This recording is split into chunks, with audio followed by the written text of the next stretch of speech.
జగన్ అన్నకి రావాలండి.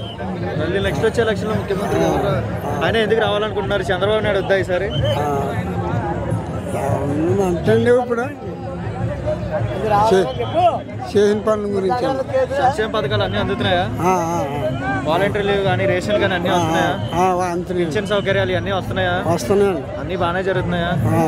అయ్యండి మామూలు పథకాలు అన్నీ మామూలుగా ఇస్తానని కూడా ఇచ్చారు. ఇస్తున్నట్లయితే అన్ని పార్టీలు ఒక పక్క, జగన్ ఒక పక్క, ఎలా ఉండిద్ది అంటే ఈసారి? జగన్మోహన్ రెడ్డి పేదల గుండెల్లో చిరస్థాయిగా నిలిచిపోయాడు. ఆయన పథకాలు చాలా బాగున్నాయి. మనిషి పుట్టినప్పటి నుండి చనిపోయే వరకు ఏదో విధంగా పథకం వచ్చేస్తుంది. మన చిన్నప్పుడు అంగన్వాడీ స్కూళ్ళు డెవలప్ చేయడంలో కానీ, నాడు నేడు కింద స్కూల్ని డెవలప్ చేయడంలో కానీ, అదేవిధంగా స్కూల్లో చదివే పిల్లలకు 15,000 రూపాయలు వస్తుంది. ఆ పథకం బాగుంది. అలాగే 40 సంవత్సరాలు నిండిన వారికి 18,700 రూపాయలు వస్తున్నాయి. అదేవిధంగా మనిషి చనిపోయినప్పుడు పెన్షన్ రూపంలో కూడా వస్తుంది. 60 సంవత్సరాలు నిండిన వారికి పెన్షన్ వస్తుంది. అందువల్ల జగన్మోహన్ రెడ్డి గారు మొత్తం పేదల గుండెలో చిరస్థాయిగా నిలిచిపోయాడు. అలాగే ఇళ్ల స్థలాలు లేని వారికి ఇళ్ల స్థలాలు ఇస్తున్నారు. అదే మనం పేదోడు ఇల్లు కట్టుకోవాలంటే చాలా కష్టం.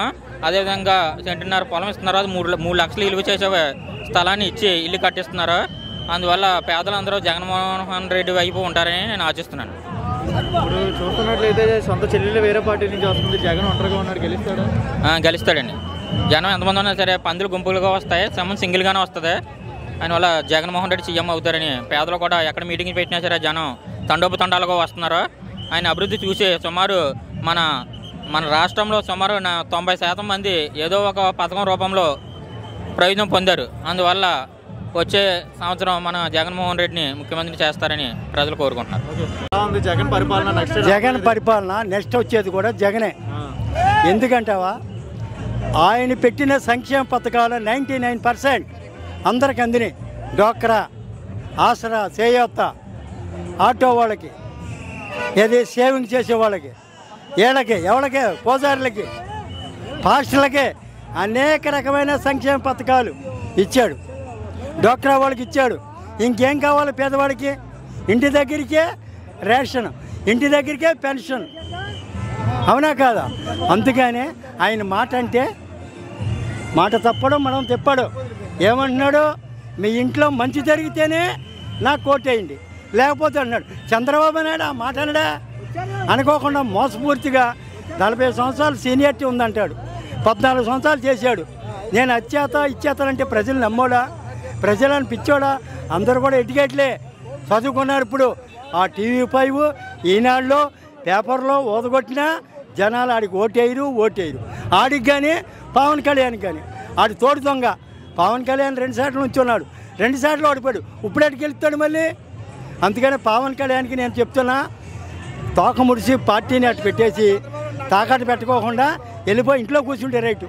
ఇక అది 99%, 175, 175. పరిపాలన ఎలా ఉంది బాబాయ్? జగన్ చాలా బాగుందమ్మా. వాలంటీర్లు ఇంటింటికి వస్తున్నారు. చంద్రబాబు నాయుడు గవర్నమెంట్ ఎలా ఉంది? ఏమీ లేదు, అప్పుడు ఏమీ లేదండి. ఇప్పుడే బాగుంది, అన్నీ బాగున్నాయి. ఇప్పుడేమో ఆడపడుచులు అందరికి 20,000, 30,000 వేస్తున్నాడు కదా. ఏ గవర్నమెంట్ వేసింది? వేయలేదు, ఏమీ వేయలేదు. పింఛన్ కూడా ఇంటింటికి, ఇంటికాడికి అన్నీ వస్తున్నాయమ్మా. మళ్ళీ కాళ్ళకాడికి వస్తున్నాయి అన్నీ. మళ్ళీ చంద్రబాబు నాయుడు, పవన్ కళ్యాణ్ పొత్తు పెట్టుకుని వస్తున్నారు. పొత్తు పెట్టుకుని ఏం పని అవుతుంది? ఆడ చేయడానికి నేను మందెత్తి ఎలా ఉంటుందా? అది గెలిపించుకుంటారా జగన్?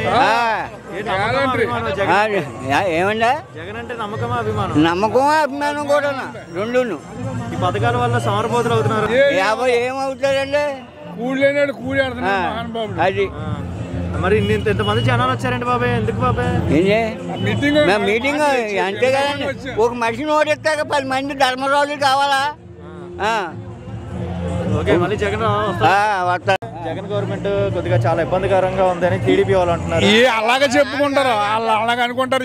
ఏమి లేదంట, మనిషి లేదంట. సొంత చెల్లెళ్ళ శరీరంలో వేరే పార్టీ నుంచి వస్తారు. ఎన్ని చేసినా ఈ ఓడింత ఎవరితరం కాదమ్మా. చంద్రబాబు నాయుడు అంటున్నాడు అభివృద్ధి పరంగా ఏం జరగలేదంట.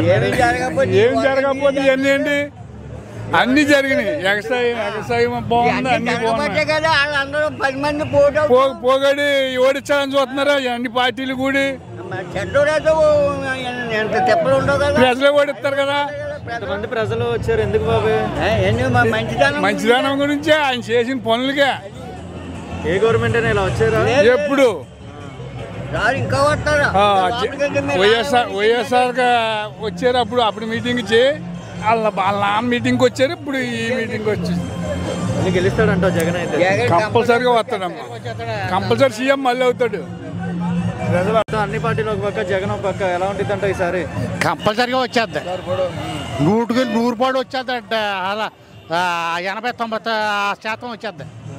అందులో ఇప్పుడు చూస్తున్నట్లయితే వాలంటీర్స్ ఇంటింటికి వస్తున్నారా? వస్తున్నారా?